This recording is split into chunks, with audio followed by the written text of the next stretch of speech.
1 in 4 people who contacted us couldn't get the mental health support they needed. 1. I tried to harm myself. No one has come to see me, bothered to come and see me. We need 3 call lines for prayers, mental health, domestic violence, general counselling 24/7, not just use of in-house mental health teams for only high-risk residents. Suffer from mental health and nobody believes me. Not seen anyone from mental health since lockdown. The staff don't understand I need my medication reviewing. Still not heard from mental health. Feeling suicidal, cannot take it anymore. Feel helpless.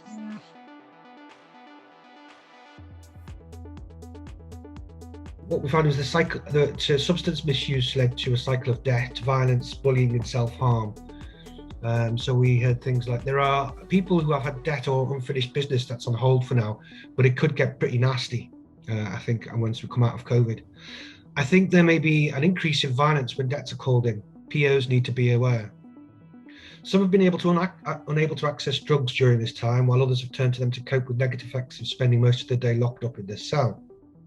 It's considered a missed opportunity by some, as Rory mentioned, many of whom are struggling with their mental health where support have been reduced. I think it's missed opportunities. I think, Christ, someone like me, right now I'm ideal, I'm there. I'm a prime target for it, but there's nothing there. And I'm just going to read out Tyler's own testimony. He said that from his own personal experience, on his first night in Strange Ways, he arrived to be told that there was no room on the induction wing, and that the only space available was on H wing, which is supposed to be for drug rehab. I awoke in the morning to take a shower only to find several prisoners smoking heroin in the showers. I then asked one of the POs on duty to be moved, as that's not a situation I wanted to be in. And I was told there was no room and it will be a few days before anything, and told if I don't like it, I can go back in my cell. So as I also battled with bipolar disorder and ADHD myself, I ended up snapping and ended up on basic for a week the first morning of prison. I felt alone and let down.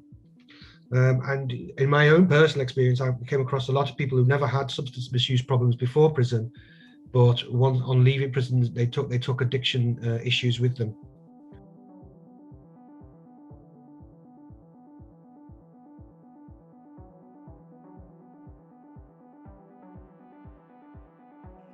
Now, my experience on that, I personally feel that peer-led training is vital, as it gave me the opportunity to change my life around immensely and anyone else's. Having the right peer-led voluntary group to guide you and give you the support, and most importantly, does not judge you for your path. I know for a fact that peer-led training can work, as I have gained experience and qualifications myself. Other people could get the chance to gain this, and the same if the investment was put in. I was actually lucky when I was in prison. I actually got to speak to a listener, which actually helped me through my mental health while they were trying to get people from the mental health team to come and speak to me.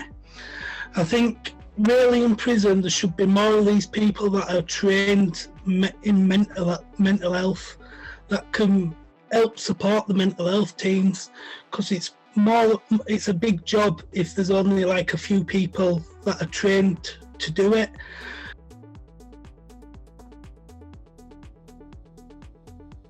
I will be very happy from this panel to invite you back to work with some of our lead commissioners in the new way of resetting the NHS around mental health wellbeing, to come and work with us and with some of those people that are making some of those clear commissioning and policy decisions.